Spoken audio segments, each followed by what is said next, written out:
ওম নমো ভগবতে বাসুদেবায়। হরে কৃষ্ণ, রাধে রাধে। চৈত্র মাসে শুক্লপক্ষিয়া শ্রী শ্রী কামদা একাদশীর কৃষ্ণপ্রীতি ও শুভেচ্ছা। শ্রবণ করুন এই একাদশীর ব্রত মাহাত্ম্য কথা। চৈত্র মাসে শুক্লপক্ষের কামদা একাদশী ব্রত মাহাত্ম্য বরাহ পুরাণে বর্ণিত আছে। মহারাজ যুধিষ্ঠির বললেন, হে বাসুদেব, আপনি কৃপা করে আমার কাছে কামদা একাদশীর মহিমা কীর্তন করুন।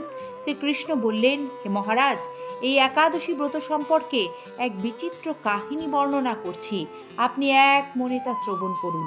পূর্বে মহর্ষি বশিষ্ঠ মহারাজ দিলীপের কৌতূহল নিবারণের জন্য এই ব্রত কথা কীর্তন করেছিলেন। ঋষি বশিষ্ঠ বললেন, হে মহারাজ, কামদা একাদশী তিথি পাপ নাশক ও পুণ্যদায়িনী। পূর্বকালে মনোরম নাগপুরে স্বনির্মিত গৃহে বিষধর নাগেরা বাস করত। তাদের রাজা ছিলেন পুণ্ডরিক।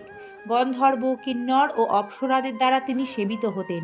সেই পুরী মধ্যে অপ্সরা শ্রেষ্ঠ ললিতা ও ললিত নামে গন্ধর্ব স্বামী স্ত্রী রূপে ঐশ্বর্যপূর্ণ এক গৃহে পরম সুখে দিন যাপন করত। একদিন পুণ্ডরিকের রাজসভায় ললিত একা গান করছিল। এমন সময় ললিতার কথা তার মনে পড়ল। ফলে সঙ্গীতের স্বর, লয়, তাল, মানের বিপর্যয় ঘটল। কর্কটক নামে এক নাগ ললিতের মনোভাব বুঝতে পারল। গানের ছন্দভঙ্গের ব্যাপারটি সে পুণ্ডরিক রাজার কাছে জানালো। তা শুনে সর্পরাজ ক্রোধ ভরে কামাতুর ললিতকে, রে দুর্মতি, তুমি রাক্ষস হও বলে অভিশাপ দান করল। সঙ্গে সঙ্গে সেই ললিত ভয়ঙ্কর রাক্ষস মূর্তি ধারণ করল।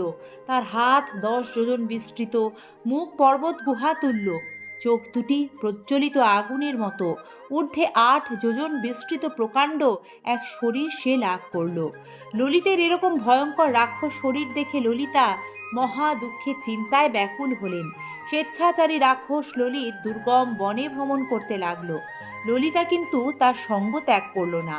ললিত নির্দয়ভাবে মানুষ ভক্ষণ করত। এই পাপের ফলে তার মনে বিন্দুমাত্র শান্তি ছিল না। পতির সেই দুরবস্থা দেখে ব্যথিত চিত্তে রোদন করতে করতে ললিতা গভীর বনে প্রবেশ করল। একদিন ললিতা বিন্ধ্য পর্বতে উপস্থিত হলো। সেখানে ঋষ্যশৃঙ্গ মুনির আশ্রম দর্শন করে মুনির কাছে হাজির হলো। তার চরণে প্রণাম করে সেখানে দাঁড়িয়ে রইল। মুনিবর জিজ্ঞাসা করলেন, হে সুন্দরী, তুমি কে, কার কন্যা, কি কারণেই বা এই গভীর বনে এসেছো তা সত্য করে বলো। তদুত্তরে ললিতা বলল, হে প্রভু, আমি বীরধন্যা গন্ধর্বের কন্যা। আমার নাম ললিতা। আমার পতির পিশাচত্ব দূর হয় এমন কোনো উপায় জানবার জন্য এখানে এসেছি।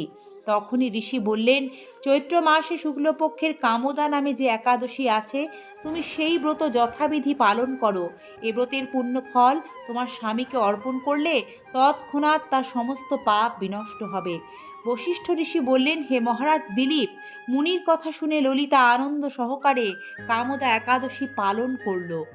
তারপর ব্রাহ্মণ ও বাসুদেবের সামনে পতির উদ্ধারের জন্য আমি যে কামদা একাদশী ব্রত পালন করেছি তার সমস্ত ফল আমার পতির উদ্দেশ্যে অর্পণ করলাম।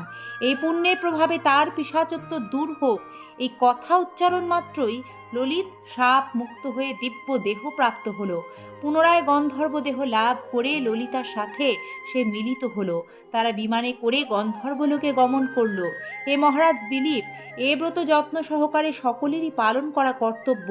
এ ব্রত ব্রহ্ম হত্যা, পাপ বিনাশক এবং পিশাচত্ব মোচনকারী। এ ব্রত কথা শ্রদ্ধাপূর্বক পাঠ ও শ্রবণে বাজপেয় যজ্ঞের ফল লাভ হয়। জয় শ্রীকৃষ্ণ।